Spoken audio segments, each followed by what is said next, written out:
Hello everybody, welcome to Sonic Talk episode 693, recording today Wednesday the 1st of December. It's here on UK time. If you want to watch us or listen to us in other places, don't forget we're on Alexa, we're on Google, we're on iTunes, all sort of good MP3 places where you might get your audio version. We're also on streaming live on Facebook Live, we're also on Twitch, and if you want to see the ad-free and with pre-show, which there's a little bit of preamble, you can check us out on our Patreon, which I will just pop the little pre-recorded thing up here. You can join us on the Patreon.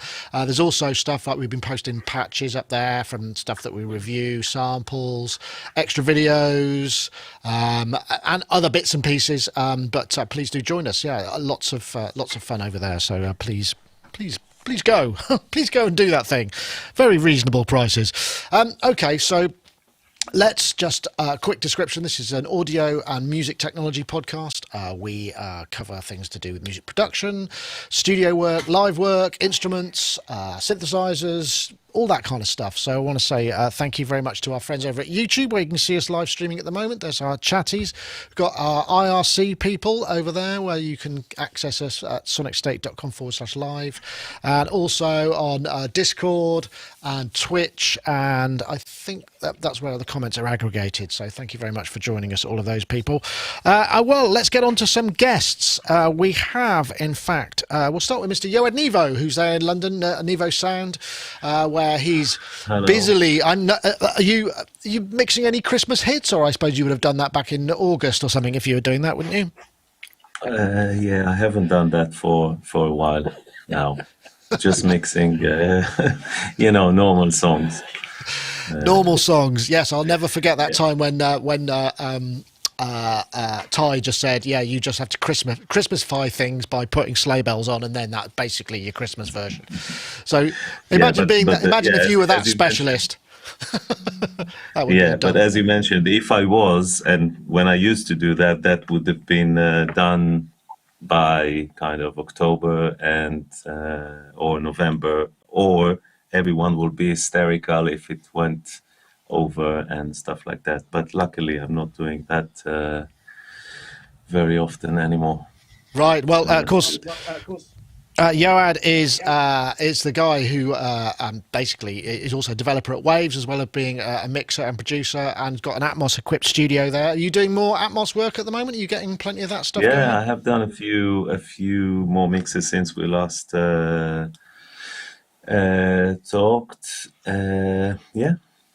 Excellent. Well, glad to hear it. Well, the thing is, now everybody's going to be an expert, aren't they? Because an ATMOS is embedded in Logic, and they'll just be able to go, yeah, but what about? And you'll have to explain to them very sensibly and very patiently, no, you can't do that with that signal, or you could, but it wouldn't work. Well, you can do whatever you like, but I would say that as a general kind of rule, I would say maybe less is more. Yes, I'm sure you're right. Yeah. Yeah. Well, anyway, lovely to have you, Yoad, as ever. More stuff can be found if you want to keep an eye on what Yoad's up to. He's available at it's Nevo, yoadnevo.com. And we've also got Mr. Matthew Hodson, aka MATTHS, who is there in his Brighton studio. With his lovely wall of modular behind him, because he's a producer who uses a lot of modular, as well as an educator, a media composer, many things. You doing any more gigs at the moment as well, just to add another string to the bow? No, I'm done for gigging for this year. Yeah, I was asked to do a gig recently, and I sadly turned it down. I just, with everyone starting to gig again, actually, and I was taking on too much. I was really keen to get out and play live, and I realised I was slightly overdoing it a little bit. It takes a lot to prepare to go out and play live, as we all know. And even for someone like me, who's a one-man show, it could take a lot out of you. It takes a lot of prep time, and I don't have roadies and stuff like that, and not even green rooms and luxurious things like that. But I definitely, in the new year, definitely looking forward to playing some new gigs then. I've got a few things I'm going to be letting people know about in about March of next year. Of course, and I think, if I remember correctly, well, before I go there, I should point out that all three of our esteemed guests are featured on the the Sonic 001 album, which is still available. Very good value. I think it's 17 or so tracks, tracked by Yoad, tracked by Rich, and tracked by Matt, all available there. So do check that out. Well, I haven't introduced Rich yet, so I suppose I should. There's Mr. Rich Hilton as well there over in the other side of the pond, our Atlantic guest.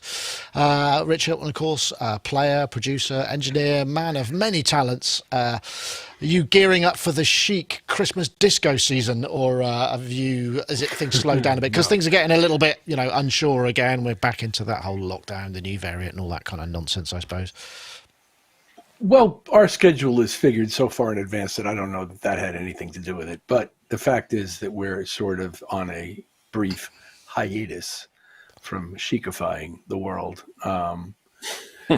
And focused on other things here at home, like and very interested to hear Yoad's comments on learning how this Dolby Atmos workflow might be, and just about to touch my water into the edge of the pond to see what that feels like. Logic 10.7, isn't it? We have. I did a little when I was doing the MacBook Pro review. I just thought I'd touch on it and did a pan around. It was really interesting, just a single blip. That's the way that you started hearing, like, okay, I'm starting to hear. That's when you're down mixing to binaural, obviously, unless you have the system, in which case it would be actually doing all of those things. But yeah, well worth checking out. Well, it seems to me that most people have two things: headphones, and many people have a 5.1 system hooked up to some home theater in their house, at least, if not in their studio. And so those are probably the two formats that are going to get a lot of attention from novice users, at least, like me, who don't have a 7.1.2 or whatever it is, 4 system available here, or 7.2.4 or whatever it is. So I'm looking forward to playing around with that and learning that and trying to incorporate maybe some of it into my workflow if I like it. Yeah, absolutely. Excellent. Nice to hear your heating's kicking in. That means it must be very cold down there. The pipes are ticking away chilly. like a good one. It's been it was snowing yesterday. Yes. Oh yeah. It's nice here, but it's been absolutely freezing. I usually leave the heating on for the morning only, and when I come in, it's not totally freezing, and it accidentally got switched off. And which meant I came in on Monday morning, and it was like 5 degrees until about 2 o'clock in the afternoon when the building had finally heated up. Oh, it was chilly. Okay, right. Well, let's get on to a few things. Let's have a look. I want to start with why not? Let's start with this guy. So I think I just got to go back a few. There we go. Oh, before I do, Christmas quiz is on 22nd of December. We are planning on working that. We've actually got a round from other YouTubers, so people are going to be bringing in some stuff, some questions, so it should be a lot of fun, and hopefully not as some chaos, but not as chaotic as always. Right, anyway, so let's get on to our first video. Here we go. This is the Cherry Audio Quadra, which is delightfully 80s in its demo.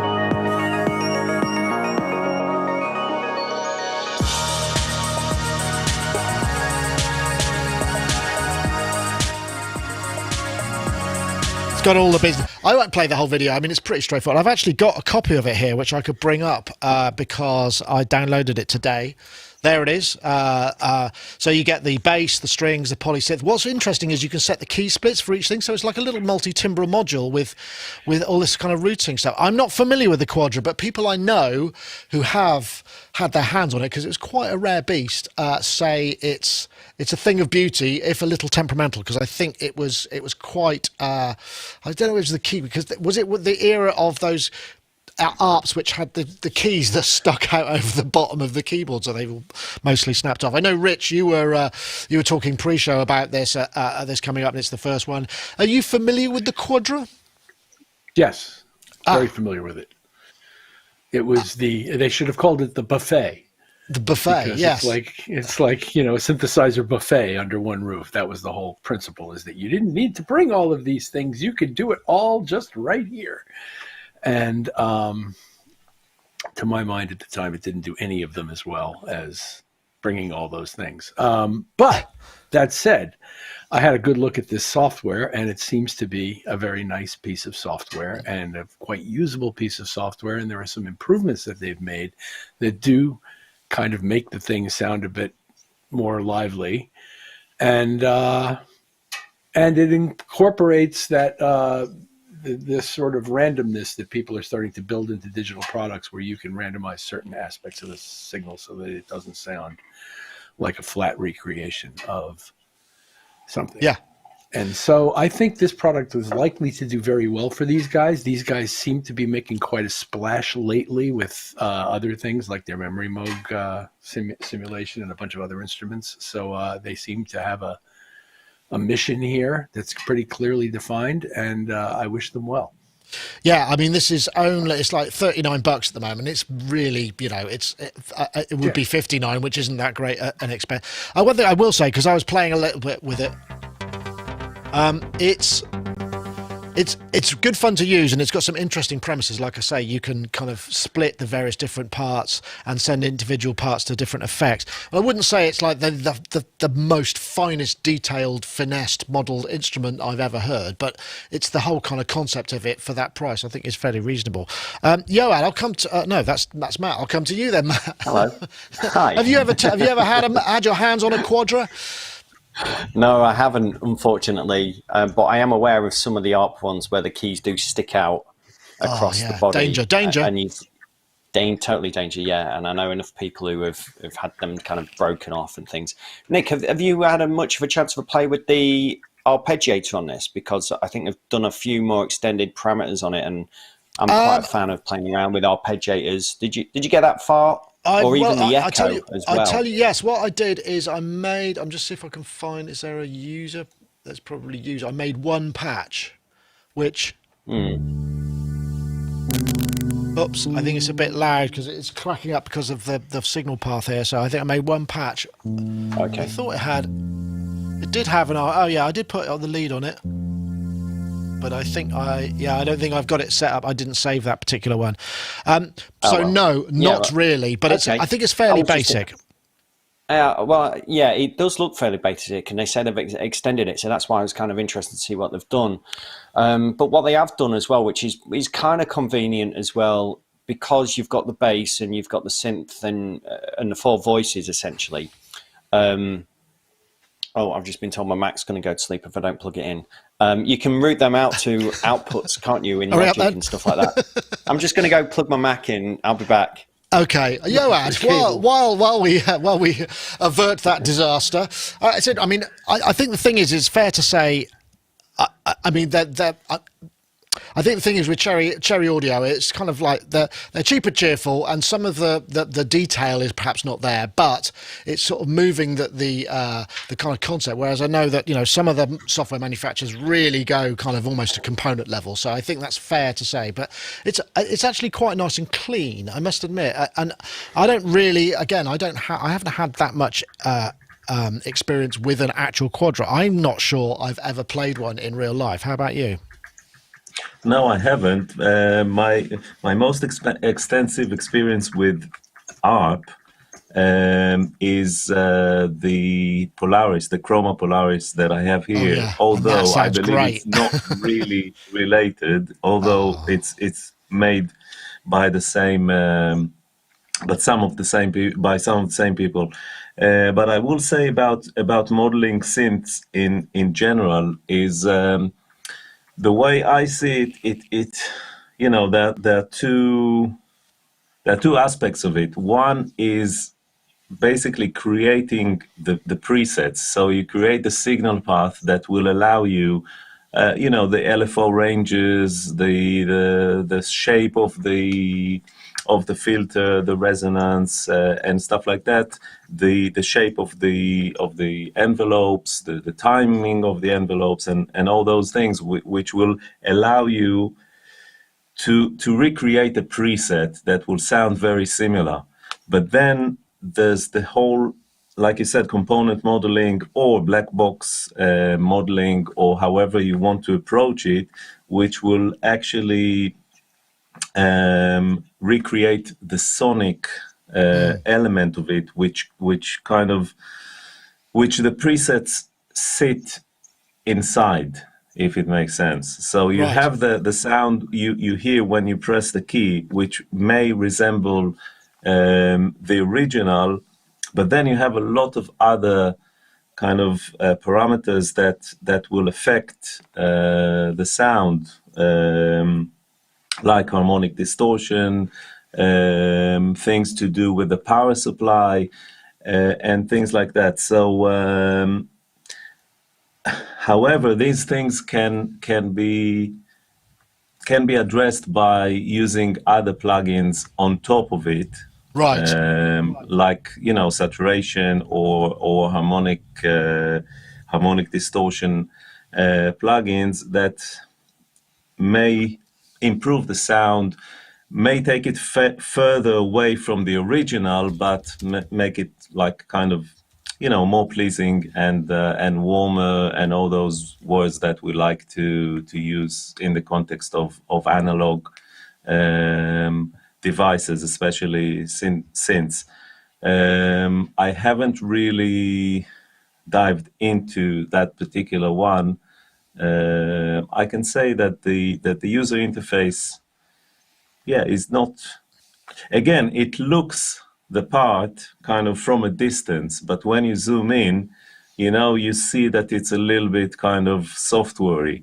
And I'm wondering if the same. Obviously, it's not related. It doesn't automatically dictate that will be the case with the sound, but there's certain sort of depth level that you can go with modeling any analog gear. I mean, I suspect what they have is an engine they've made that allows them to quickly replicate certain things and fit, change the sonic characteristics of a VCA or a VCF or a VCO, and then bring them all together in their own synth making kit. I suspect that's how, because I mean, they're moving so fast. I mean, they're releasing so many things which are of so many complexities that, I mean, to do them all at the sort of detail where you go into that kind of crazy depth of modeling would take so much time. I mean, I may be wrong about this, and I'm perfectly maybe they've been working on it for 15 years and just just releasing everything at the same time, or one after the other, because of marketing kind of considerations. Yeah, exactly. Who knows? Like that, Do you? I agree with Yoad completely, and it's a really interesting point you're making about all of that. But I was really blown away once, and when was this? This was like 2006 when F-Expansion released their set of 3 synths. There was like the SH101, I think it was called Strobe, and then there was SciFi, and there was some kind of string machine. But what they did was circuit emulation, looking at the discrete components, and then measuring how they all interacted with each other when you did particular things. And that, to my mind, they were really CPU heavy, but I remember installing them and I was really blown away by how analog they felt in terms of the different elements combining together. So you can pushing things into a filter or adding on more voices suddenly changed the way the whole thing kind of sounded and shifted and that kind of thing. When you disengaged different parts of the synthesizer, for example, it again sounded different. And I've still got them. I still have them installed and I still use them. I think they're absolutely awesome. But they're the only company, to my mind. They did a whole video on it. They went into great detail about how they actually modeled it all and the discrete components. But they are the only people, to my mind, who have kind of done it to that level. I think there are several that do. I mean, Softube have. I know. I'm sure there are many others. I think GeForce do. I don't know how much component modeling they've done, but I think kind of they were doing some pretty deep stuff as well. It's just a question of. I mean, but I think you're right, and I think, to be fair, the Quadra is probably not a very complicated. It was a sectional synth based on the sort of almost the idea of that kind of the organ, with a company, so you have multiple things at the same time, so you would have various different sections. So in terms of the actual stuff it did in terms of character was perhaps not the most characterful, but in terms of features, it's quite a unique feature set. The thing I really liked about this one I bring it up is just the idea that all of these 1, 2, 3, 4 sections can all be split separately in their own key split or layered or whatever. So you've got a lot of sounds in there. Each sound is not necessarily the biggest and the most boldest and beautiful sound you're ever going to hear, but in combinations you get some really interesting patches. It's just not, it's as a synth, if you got the original it would probably sound great, but it probably wouldn't rock your world across the entire spectrum of sounds that it could make, I suppose, is what I'm saying. Yeah, I think that's what I mean. One of the things that I love when these sort of things come out, one of the things I love about synths in generally is when they put their own onboard effects. So in this case, what you got, phaser, echo, and reverb. I just love it if software companies allowed us to tap into that and just run audio through them. I don't know if it is the case. Sometimes I haven't had, because I'm just running this in standalone. So sometimes you can just do effects version only. So sorry. Yeah, because sometimes they've just got this that own unique sound. Sometimes I'm playing around with a synth and it's got a particular delay on it, and I'm like, that's just got this weird thing going on. I can't put my finger on it, but I'd love to use it as a standalone delay.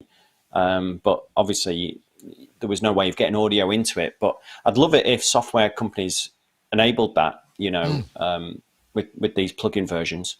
Yeah, Yoad, I just wanted to say, you were talking about saturation. For instance, like the brand new Retro-Fi from Waves, which does a bunch of that stuff, right? That's a nice looking interface. Did you have anything to do with that, Yoad, or is that a separate product stream? Yeah, totally. And thanks for showing it. I would like to comment on what Matt said, but I think we should let Rich say something as well on that. Go ahead. Okay. No, go ahead. Sorry, Rich. From a developer perspective, I would say that every component you release. So, for instance, if you have a plugin like Serum, which has nice effects, and they've released the FX version of it, which allows you to run audio through it. It's a whole different thing, and it's a lot of headache because it's a different plugin. It's a different plugin that has to run audio through it. It has to, to work with buffers.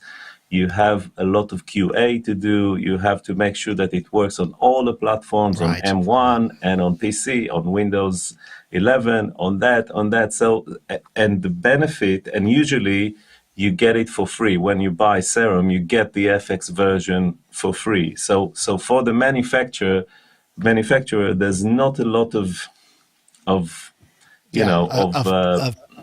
get what you're saying. Incentive to do that. Although it would obviously be nice to have them, because some of the synths have nice effects.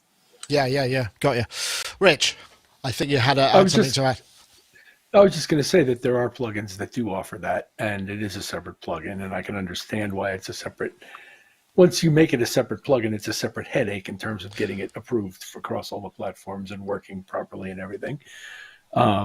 But it does exist to some extent, and it's cool. I think it started with the organ emulations breaking out the Leslie sim, and then it kind of went on from there. That's kind of where I first noticed people starting to do that, give you a portion of the instrument plugin as an effects chain. Yeah, possibility.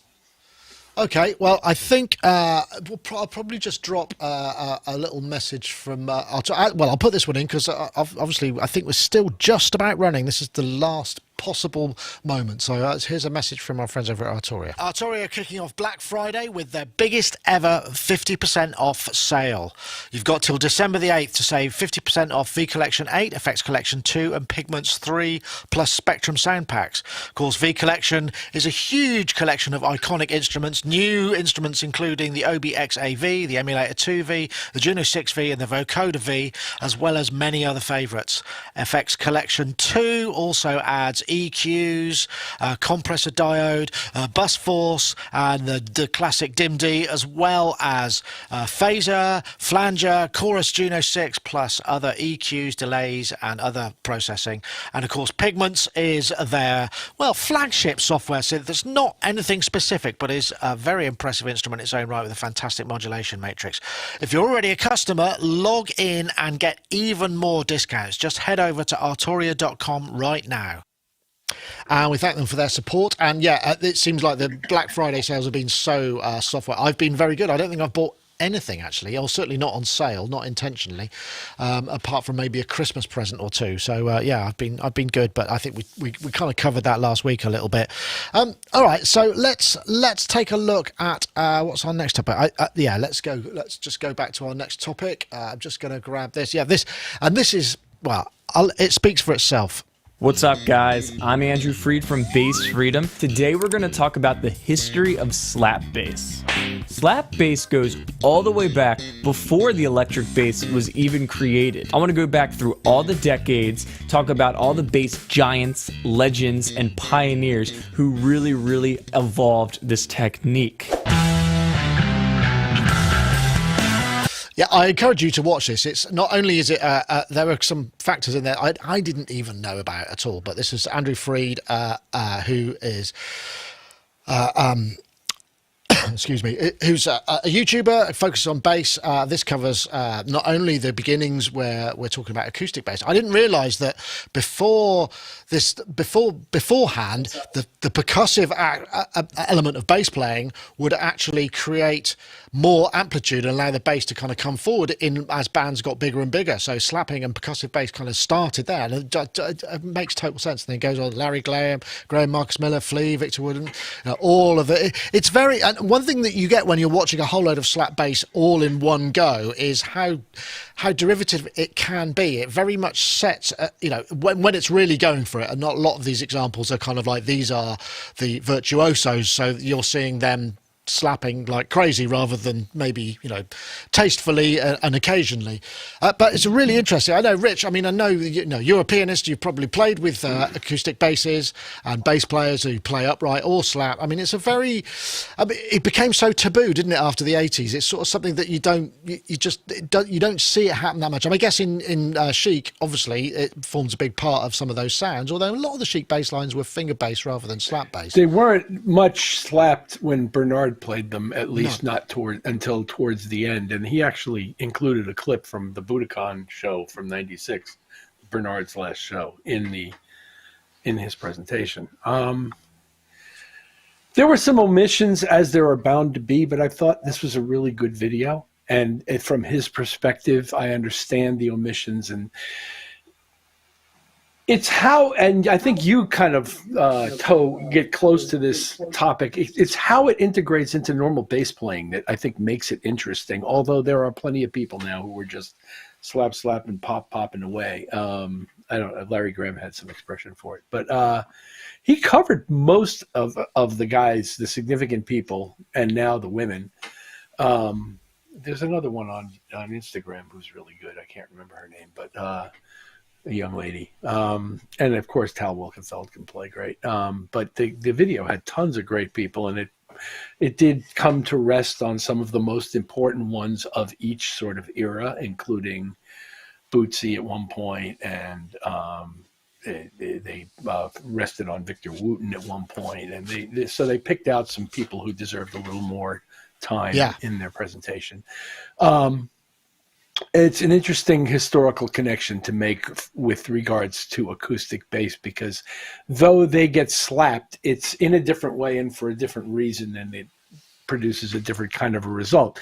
But to the extent that they did show that, it reminded me that Bernard Edwards, who did some slapping but was mostly known for his fingerstyle tone and bass playing, if you listen to his bass tracks, he's drumming on the strings. So no matter what he's playing, the backbeat, his finger will come to rest on a string. It'll just be a pa. It's just a pa. It's not a note. It's not a anything. But if you listen to him in solo, he's keeping time on the beat, usually 2 and 4, with whatever syncopation he's playing. Interesting. And it's a remarkable thing to hear when you hear it that clearly, because it's, and somebody in this video early on said, I think it might have, was it Larry Grant? Somebody said, well, I didn't have a drummer, so I had to play all the drums and the bass on just the bass guitar. And that's kind of how all of that extra phrasing became part of the style. And Bernard certainly did that, whether he was popping or not. He was always keeping backbeat time with a finger on a deadened string. Interesting. I know, Yoad, I mean, you've done a lot of remixes and stuff. If something comes in with a slap bass line, is it the first to go, or does it stay? I mean, there's not many of them around, are there? Sorry? Yeah, I love slap bass. I love it. I mean, despite the notorious Seinfeld, theme. But it's interesting because if you think about distorted guitar, it also came to be when people wanted their guitar to sound louder, to compete with the drums, and they cranked up the amps, which created that sound, and then it became a stylistic kind of choice, and now it's a part of our vocabulary basically for guitar, and the same happened with bass, although maybe luckily the slap bass has not occupied the same sort of significant space as distorted guitar or overdriven guitar. I think that if you use it wisely, then it can be great. Or tastefully, I agree. I mean, that's it. It's the tasteful thing, isn't it? I mean, and it also goes back to this thing, before I come to you, Matt, of during the kind of 70s and 80s, there was a focus on virtuoso within musicianship, and we would hear, that became, it wasn't in necessarily pure pop, but it became much more sort of within popular culture, particular players, and the whole kind of fusion kind of brought a lot of players into much wider global kind of recognition, which perhaps was for a number of different reasons, and a bass player doing that thing would automatically make them feel. I mean, there are other techniques. I mean, fretless bass as well. Mick Karn is one of my favourite bass players, but it's interesting, isn't it? I mean, there's only that kind of bass tone, it could, sometimes only that will do if that's what you need, right? Yeah, if you look back at some of those bands that have really incorporated slap bass, they just wouldn't be who they are without that. Red Hot Chili Peppers, for example, with Flea, and the way that he attacks that bass, it just wouldn't have that same sort of gravitas, that same sort of energy behind it. I was also trying to think who else. John Entwistle from The Who would switch a lot, I think, between slap bass and finger bass, and again, just maybe to compete with the other loudness that was going on when you've got someone like Keith Moon on drums. Yeah. But then I was also thinking about who hasn't really incorporated slap bass. That's been in quite a big band. I don't know if you've heard of the Beatles. They've got bass guitarists called Paul McCartney. And to my mind, I was trying to think, he hasn't really done much slapping. Interesting. Please correct me if you're wrong, but it's pretty much, I think it's all pretty much finger bass and pick. So I'm guessing I don't think it would sound good on his Hofner guitar. On his Hofner, yeah. Yeah, the strings are probably a bit dead. Yeah, but yes. Maybe there was a little rule between the four of them where they were just like, no slap bass. I wonder if it wasn't really a thing then, was it? Quite, maybe just towards the end of what they were doing, they might have just started. Maybe Larry Graham would have just started to, right. Maybe just, but it probably wouldn't have maybe entered into their world. Imagine George Martin coming in and going, "Guys, I've just heard this great new. We need to get that on there. Yeah, I need a new bass, new strings. I mean, again, the Bernard Edward thing. Isn't there the famous story that he never changed his strings? He always used the same strings, which was part of his tone. So he wouldn't have had that same brightness, I guess. But I mean, that's just because new strings give you that kind of particular kind of clank and the particular pop and snap. It's a duller sort of effect. It doesn't have the same percussion. Yeah. Anyway, I thought it was a bit of fun. Definitely worth watching. And there's lots of stuff in the chat room about who else to check out. And there are lots of people that you should, because there are plenty of them. Right. Okay. Let's try another topic. What's next? Oh yeah, this might tie in with something you were saying, Rich, because of the whole idea of ATMOS. So if I just do that, I think actually this is over here. I need a. Yeah, here we go. This was a story that IK's iLoud MTM, which is sort of affordable DSP enhanced speakers, have now had a sort of OS update that allows them to be used in full ATMOS surround systems, which makes perfect sense. I mean, they're only about $350 each, so it's not like a major outlay. I mean, they do have a certain amount of DSP going on in them, which does mean that they're, I don't know. And I was going to ask you, Yoad, is there DSP in the ATMOS monitoring? Can you play through live an ATMOS monitoring system and pan it without much latency, or does it introduce latency? Well, the system itself is transparent, so it's just basically speakers. So the DSP element in the IK Multimedia one would help you to set it up and to set up the EQ curve for each speaker. But it's basically a set and forget, so it doesn't play any active role in while monitoring. So what you want is a speaker that has no latency and is solid, and once you calibrate it or line it up, then it just stays there. So I believe that this is what the DSP on the IK Multimedia system does. Right. Is there any? I mean, if you were down mixing to binaural and you're listening through the ATMOS at the emulation side of things, where the down mix do you know if that introduces any latency? The binaural processing, it depends on how it's done. So if it's done algorithmically, then in theory, you shouldn't have, not in theory, in practice, you wouldn't have, because it's based on IIR, basically algorithm. However, many systems, including Dolby Atmos itself, when you mix down to binaural, it uses IRs. So in that sense, you could have some latency. Again, it depends on what's the lowest frequency that you want to go to, because that will dictate the latency on an impulse response. Right, okay.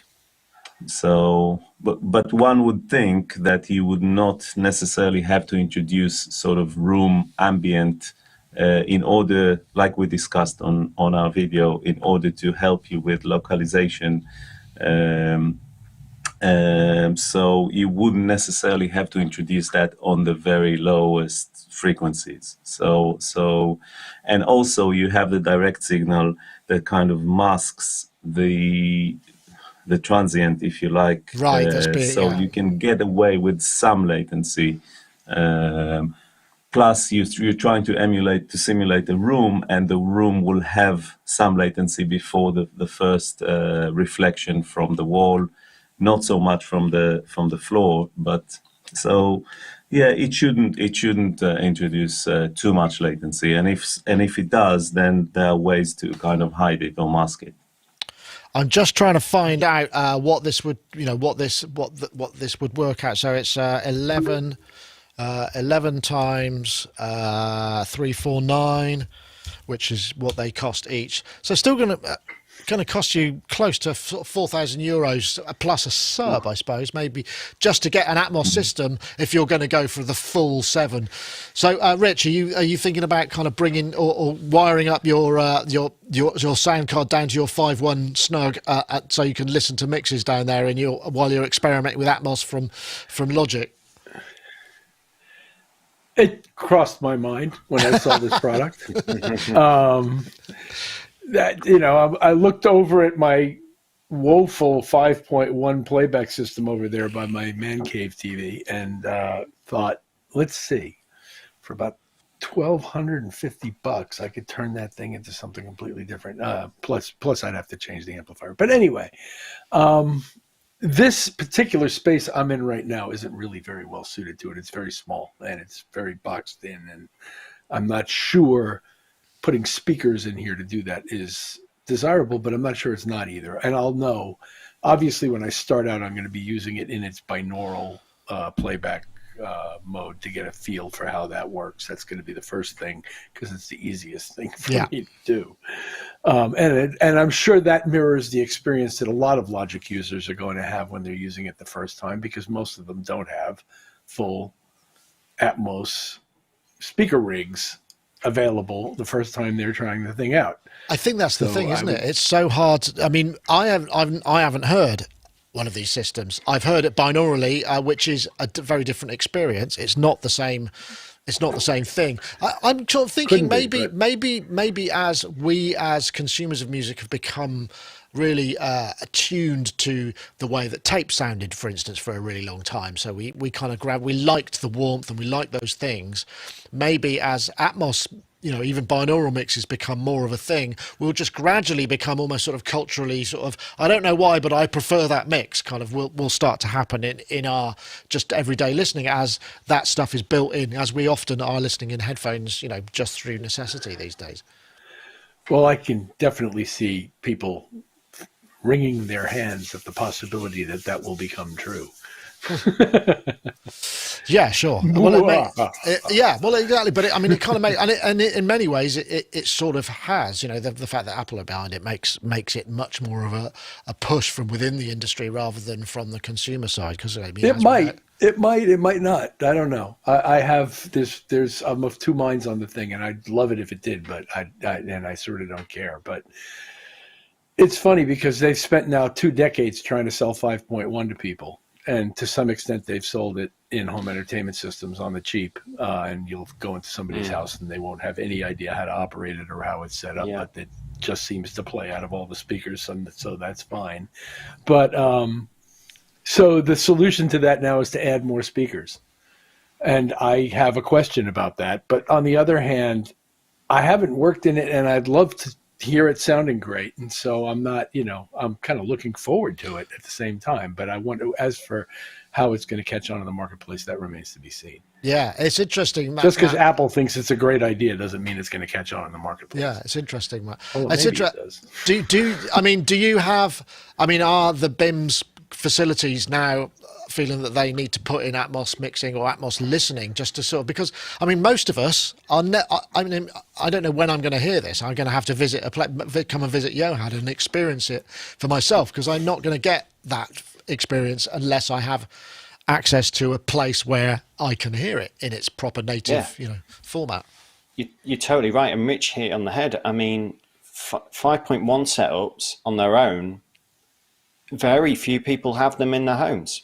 It just has not taken off. Who wants to have 6 speakers in their living room? They don't want that. It's great in cinemas and things like that. So yeah, we actually teach multi-channel audio. So that's not just surround and Atmos and what have you, but that's just sometimes 3. What can you do with 3 speakers, and playing around with it in an experimental way? Because there are parts of the industry that are still using this. And so it's important to tool the students up with this.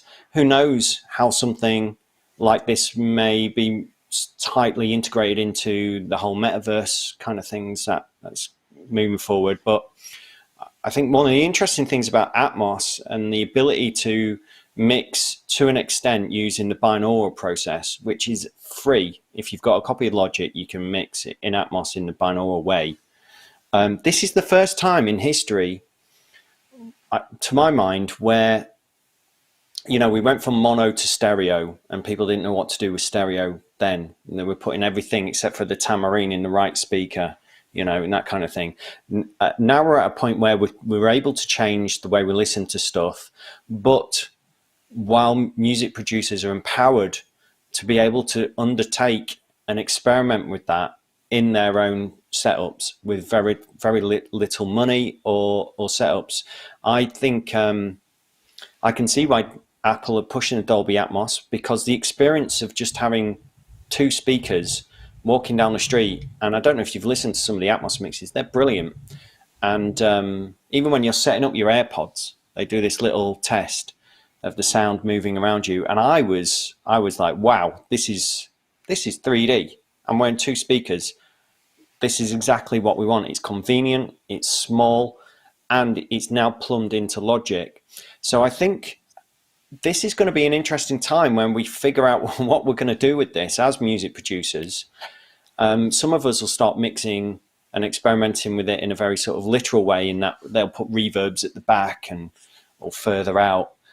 But some people might start doing the opposite and building their mixes with reverbs very central and dry things around the outside. And then, of course, you can automate all of that. And then, where do we go from here? Then does that lead on to a new form of music or something like that? I don't know. I think it's a really interesting time, and we're yet to really figure out what to do with it. Yeah, I think you're right. I mean, we talked a little bit about the Spitfire Aperture library, which was recorded in Air with loads of I wonder sample libraries that are made in that format. And I suppose there will be techniques, aren't there? It's like like for instance, you always have the kick down the middle, the hi-hats usually off to the side. There are things that languages that we have come to expect from, like how you mix it. If I'm mixing a drum kit live, I've got the toms that go sort of round, and I've got the overheads pan. There are conventions, and I suppose we don't have those conventions in place yet. That it's like, well, if you want a really wide reverb in Atmos, this is what you do, or if you want that to happen, this is what you do. And those sort of techniques will become more sort of baked into standard production techniques as people experiment and figure out how to do these things. In that it's got to this point already so far with the technology we already have. There are ways. It's like, yes, to do that you do an eventide harmonizer and a blah blah blah, and that's that sound. And you go, all right, I want that sound. And it's like, well, we'll have examples of Atmos that enable that sound that somebody might want on their record. So that's where it's going to start to really become in. And I guess the fact that it's available at source now for many, I mean, obviously that's Logic only, but I mean, there will be other flavors are available. It's just a different process. I don't know quite how it works, but it's going to be interesting. Yoad, I mean, are you finding you've got a sort of new lexicon of, I must remember that because that sounded great in that mix, and that would work as a sort of standard technique that you would use on another mix? Yeah, for me, it's just a linear progress, because I've been working in surround for 20 years or something, and we developed the Waves 360 bundle, which was 5.1. I don't know, 15 years ago or something like that. So for me, it's just another step in the same kind of direction. So it's not that you throw everything up in the air and start again. You build from right. From the previous step, and the previous step has some sort of guidelines, rules, if you like, for 5.1 for home use. For basically for consumers, you have a certain things which dictate. We talked about it on a video that we did on Dolby Atmos. If you sit by the sofa, which most people, you sit at the sofa and your TV is like 3 meters away, so you'll be sitting next to the rear speakers. So if you put like a hi-hat or a shaker there, you pan it to the back, then you'll hear it before you will hear the kick drum that's coming from the front speakers. So you'll have some timing issues. There are a lot of things like that to consider, and once you know and you're aware of these things, then Dolby Atmos is basically it's the same. It's not obviously any new technology brings with it artistic kind of innovations or creative people, which is what we all are, always find ways to kind of abuse the technology in a positive way. So absolutely. But it's not that we have to start to reinvent everything we know. We can just move forward in linear steps. No, well said. I think that's I think that's a very valid point. We should probably move on a little bit, just purely because, I mean, it's a fascinating subject, but there's other stuff to cover. And also, it's time we heard from our friend Prince Charles Alexander and Isotope, I believe. Isotope Producers Club is a one-of-a-kind membership for producers ready to take their tracks to the next level. Once you join, you'll gain access to powerhouse Isotope plugins and a curated selection of tools from our partners, such as Melodyne from Celemony. Plus, as long as you're a member, you'll get every future update to the Isotope plugins in your membership for no extra cost. We'll also regularly serve you new curated content like exclusive inspiration-sparking sample packs and preset packs, and industry-leading training ranging from our own tutorials to vocal production lessons from the world-renowned Berklee Online, taught by Grammy-winning producer and engineer Prince Charles Alexander. With new content being added every month full of valuable production techniques, tips and tricks, and solutions to common production problems, becoming a member is an investment in your career that grows as you and your career do. For more information on Isotope Producers Club, head to isotope.com. Yeah, once again, we thank them for the support of the show. If you go to isotope.com/Sonictalk, you can find out more information on that. And also, I did mention this previously, but if you use the code SONIC10 at checkout, even while all of these sales are on, you can save yourself an extra 10% on most of the stuff there, as long as it's kind of software, not subscriptions, unfortunately. But it's all over there at isotope.com. We do thank them very much for their continued support. Thank you very much, Wagyu, for the super sticker there. That will go towards the long-awaited Christmas drinks, which if I didn't mention, we've also got our don't forget, I'm going to post this up now, don't forget the Sonicstate Christmas quiz will be happening on the 22nd of December.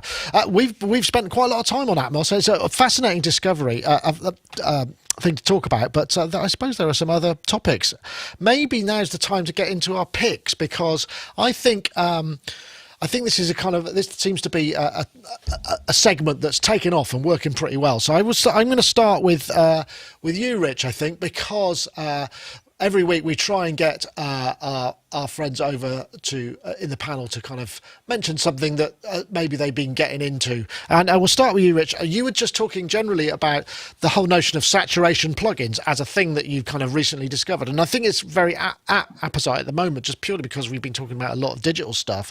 And it seems to be a big part of where DSP processing is going, is to make things sound analog and chaotic again, and not so clean. So how have your explorations been going on? They've been going on really well, and I find myself using things both new and stuff that's been lurking in my plugins folder for many moons that I haven't spent that much time using for this purpose.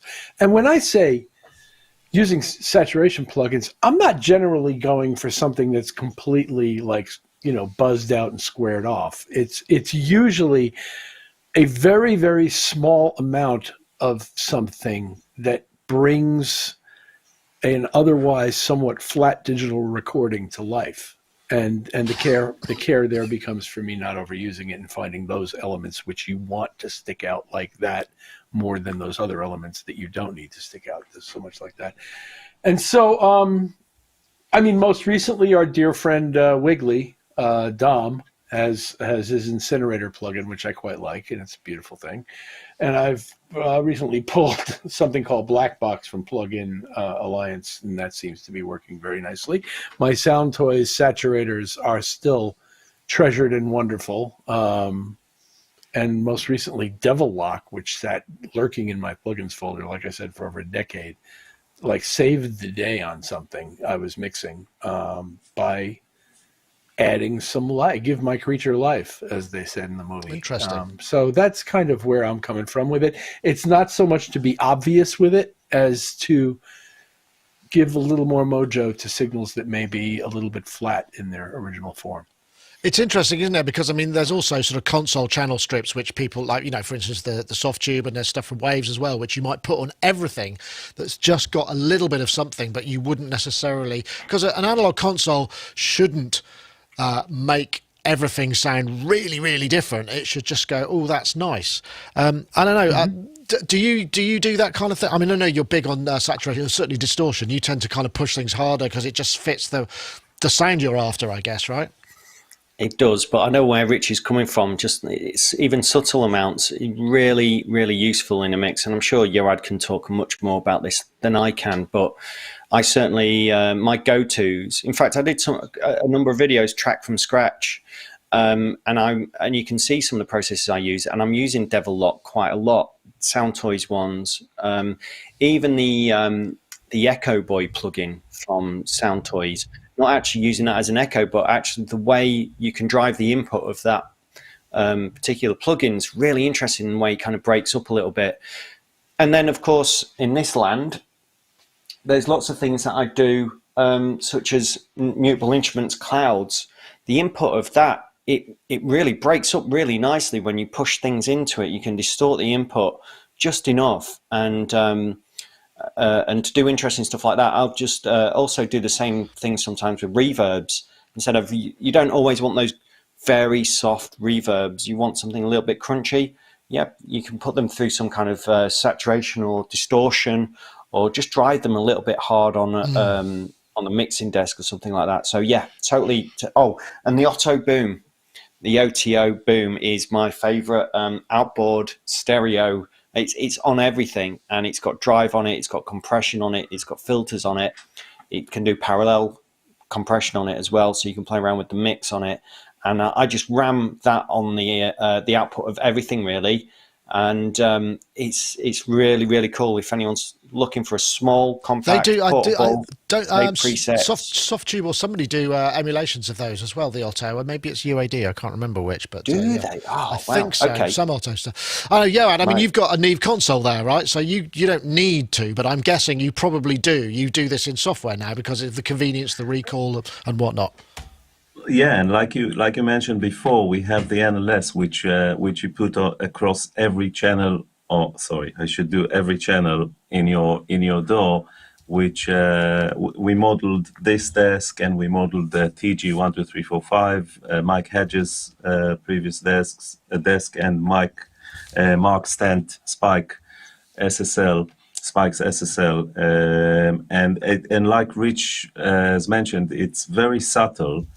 But also because we modeled each channel, so you have the variety of kind of nuances, which kind of makes the mix a little bit less kind of sterile and clean, and in all the modeling plugins we make, and most other brands as well. You have that kind of saturation, distortion, harmonic distortion, which adds a lot of depth to the sound when you work in the digital domain. And another thing you mentioned is the Retrofy that does that as well. Obviously, it can go extreme. I love the interface on that. It looks like a Hanna-Barbera cartoon. That's great. Yeah, it's. And it's been so popular together with the SSL V2 that we released that it actually crashed our servers on Black Friday. So nice. People are going crazy about those two plugins. But yeah, I mean, it adds a lot, because if you just mix in the box and everything is so perfect and clean to the point that it becomes kind of transparent and just almost kind of cancels itself out, so there's no music left, you know what I mean?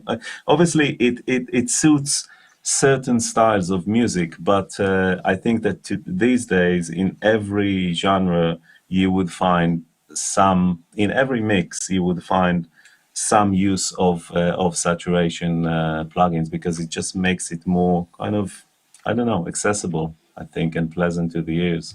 Absolutely. Yeah, well said. Well, nice start there, Rich. I think I was going to go to Matt's pick next. Matt has... now, let me see if I've got this right. I need to find the actual Circuit Happy Products MLM. So that's yours, Matt. I just need ML2, to... yeah. ML2, right. Yeah. So I thought I had that... Happy Circuit ML2. So this is a module, you won't be able to see it from where you are. It's this very small 2 HP module here. And what it does, it provides Ableton Link in that module, and allows you essentially to use that as a clock to synchronize anything with Ableton Link. So your laptop running Ableton or Bitwig. In my case, I'm synchronizing the Akai Force, which is really, really good, by the way. And it's rock solid. It's brilliant. I've had it now for about a month. And what it does, it connects to your home Wi-Fi, your home network, or it can generate its own network as a wireless access point. Wow, in your modular, amazing. Yeah, and then providing everything is on that same network, it spits out Ableton Link. And I've been trying to get my head around a way of synchronizing external gear with modular gear with a laptop, because I have a hybrid setup going sometimes. And MIDI's just not cutting it. There's just too much deviation. It's just a bit too sloppy. This is really, really tight. I mean, even on Wi-Fi, I would say like phase accurate. And I've done some tests with it. I'm very, very happy with it. It's very small. It only kicks out clock. It doesn't accept clock. But what you get is you just go to a link. It gives you a URL to go to, and it's got a web interface. You set the tempo, and then you can decide what comes out of the two outputs, whether they're 24 ppm or whether it's it'll spit out a high gate to tell a sequencer to play and then when it stops, and that kind of thing. So really affordable. Really, really happy about it. I can't remember how much it is. $185 it says there, but so $185, yeah. So yeah, I got master mine clock. Got it from Elevator Sound in Bristol, who've been really good, and it sits right next to Pamela's Workout, which takes the clock from it, and it's really, really happy. It's really, really tight, the clock. I think they actually do. If anyone hasn't got Eurorack and they want this, they also do an ML. I think it's the ML1. And it's just a standalone box that they do, which just allows you to sync any equipment you've got running Link. The other cool thing about this is I've got a ton of iOS apps that I haven't used for years, and I've started using them again because they've all got I think that's Link it. Missing Link desktop. Is that what it is? That's the jobby, yeah. So you can run that version if you want to, if you're not interested in going the Eurorack world, obviously. So yeah, I thought I'd share that. It's really good. Hats off to the company. Well, thank you very much. I'm going to pop mine up now, which is let me see if I can find it. Oh yeah, I've actually got a video for it, so I'll just play the video because I did this just before the show.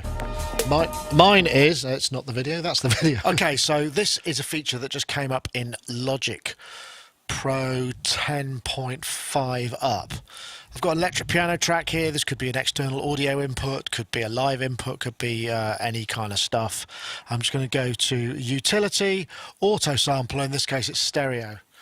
Really neat. What this will do, it'll create some samples that I want. So I could say I want it to start from C0. Just want to go up, say if it's a drum kit, I want to go up through here. I want to sample every semitone, so I'm going to get all the sample across each one, not necessarily round robin. I want maybe 3 velocity layers, and I can set the layer of each velocity layer. Then I just want, let's not worry about loopy. So I'm just going to do some one shots. Then I would just go sample, and then it would send the MIDI out, because I could send the MIDI out on this track, and it would just record them all. And then I have my AIF files. It records an AIF, unfortunately, but with a random number on it, which I could then change. But I could just drop those directly into something like Decent Sampler, which is what we've used on a couple of our free giveaways over on Patreon. And Bob's Your Uncle, really easy way to do things. It's a very nifty feature, and there's, you can do more stuff as well. You can auto loop it, you can tell it what you want it to do. I think this is based on technology that was acquired. I forget the name of the company now. That it was an Italian company, and Redmatica, I think it was. So I think they've just incorporated this technology in there. You can also tinker with the input gain. Just a really useful feature. Yeah, and like I say, we've been using that, and I did it it's just really easy to use, and I think that, like I say, it was Redmatica, and you used to have to pay quite a lot for it, so that's my pick. Yoad, I've actually chosen your pick for you because you've just done a sample library, right? Yes, I have for Nexus, which right. is now version 4. Let me find that. So let's go to that. And I think I actually if I go to Nexus, I was going to play the vid because this was. Did you make these sounds? I mean, is this for Nexus? That's what you've been doing. So that's for Nexus. Yeah, I sampled a lot of synths, which relates to Autosampler in a way. I haven't used Autosampler, but I sampled a lot of analog synths and a lot of digital synths and combinations and a lot of sound design on those samples. There's a lot of basically one finger kind of, presets where you just press a finger and the whole thing plays with like different evolving textures and things like that. Even on the demo here, you can see that there are not many presets playing at any given moment. So sometimes it's just one, and it's just one finger. And so yeah, this is for mainly for music to picture. Although I really enjoyed playing with this and creating all these sounds. I had a lot of fun during the kind of easier part of lockdown and all that. And now it's released, and I'm very proud. I imagine it's very tempting to put some of that stuff into sneaking a bit of binaural in there once in a while, because that would give it even more spatial stuff. Did you get any of that in there as well? That's the next stage. Ah, okay, interesting, nice one. I think what else did I? Oh, there was one other thing that I wanted to post just because it came up on in the chat. It was Wagyu who mentioned it, and this is the new. It's a synth. It's basically. See if I can find it. Where's the? Here we go. It's on Kickstarter, and it's the. It's called the Nucleus, and it's basically got about 13 or 14 days to go. It looks kind of interesting. 3 oscillators, one of them digital, 4 envelopes, and 3 LFOs. And yeah, it sounded. Let me see if I get some sounds in here. Yeah, I think we've got something going on. Is it playing anything? Oh, I turned it down. There. I'll just play it again. There's some sounds. I don't think you're showing this thing. Oh, I beg your pardon. So this is the Nucleus unique analog. This is on Kickstarter at the moment. It's got 12 days to go. Hasn't got over the line, but it does sound kind of cool. By a guy called Mike Bachman, Artisan Electronic Instruments. My name is Michael Bachman. I'm the chief engineer and founder of his Artisan video. Electronic Instruments. There we go. In 2017, I just thought I'd throw that in there and see because it does sound kind of good. And I like the sort of hybrid electronica stuff. I know that the one that I would say was closest to that would perhaps be the I'm trying to remember what it's called now. The I've forgotten. It's completely left my mind. Anyway, that was my other pick for the week. That's it. Sorry, that fell a bit flat, really, because I just completely had a brain fart and can't remember anything that I started at the beginning of that sentence. So, folks, I don't know if anybody has anything more to add. Matt, you've got a new track coming out as well, haven't you? Is that when's that happening? It actually came out yesterday. It's my 11th track of the year. That is part of my release, 1 track a month for the whole of 2021. That's it there, yeah. And released it on the 31st, last day of November. So I've just got one more of these to release. But it's called Movement, and it's hardcore. It's pretty intense. I can feel it's going. Yeah, it's a bit of an intro on it, but when it kicks in, the kick drums are pretty raucous. I think Rich was having a little dance to this earlier, but thanks to everyone who's already bought it, and subscribers on my Bandcamp as well. You have automatically got that as a download link. So I've just got one more track to do for the year, and I'm liking this new direction of a bit more heavy techno, brutal, distortion, that kind of stuff going on. I'm actually going to do a breakdown of how I made the track. The patch is still set up behind me, so I'm going to run through the different voicings and the gain staging and the just the way I produced it basically before I unpatch it all, and then the song's effectively gone. So I'll be doing that in the next couple of days. Excellent. Well, thank you very much, Matt. Okay, well, I think we've reached roughly the right time. I've now got to go back home and try and find a disappeared cat that we recently rehomed at our house that escaped out of the house last night in a way that wasn't able to get back in, and it's disappeared. So I'm really hoping he can be found soon because he's a handsome fellow. But anyway, thank you very much. Yoad, thank you so much for joining us. I'm sure you're back to the to World of Waves and music production. What's next on your list that you can talk about? Is it waves or is it music production? It's always combined. I do. Obviously, there was a crazy amount of work heading towards Black Friday on the SSL and the Retrofy, but I, all the time do a lot of mixing. There's been a lot of mixing this year, and which I love. So that's always great. In between things, I managed to play a bit of guitar and get back in shape after years of just playing 8 bars and copying them. So that's a lot of fun as well. So yeah, I'm almost happy. ready to play an entire song, eh? Yoad? Wow, that's a big one. I don't think I could do that. Good for you. And also, Rich, lovely to have you as well. Thank you very much for joining us. I hope you're going to have. Well, as I say, we've still got a few more episodes before we break for Christmas. So hopefully we'll see you again soon. And I guess you're what's on your agenda? Have you got stuff to do, or are you just sort of enjoying a bit of home life for a while? Yeah. Well, yeah, I've always got stuff to do, and enjoying a bit of home life and taking care. Well, it's all good. Everything's good. I'm glad to be here. But stuff happening with the family. It's all good though, and everybody's great. Pleased to hear it. And Matt, thanks again for joining us. We'll see you. We'll keep an eye out for your video and your next release, which will be probably New Year's Eve. You're going for? Yeah, I'm going to try and get it in mid-December so I can enjoy Christmas. And that's the thing about doing one track a month. Usually it goes right up to the line. Sometimes, literally, the night before. So I'm not doing this. I want to enjoy New Year's Eve this year. Yeah. If anyone's got any good parties going on, let us know. Yeah, okay. Well, if we have one, we'll let you all know. Okay, well, that's it for this time. Thank you very much, everybody. That was Sonic Talk episode 693 of all things.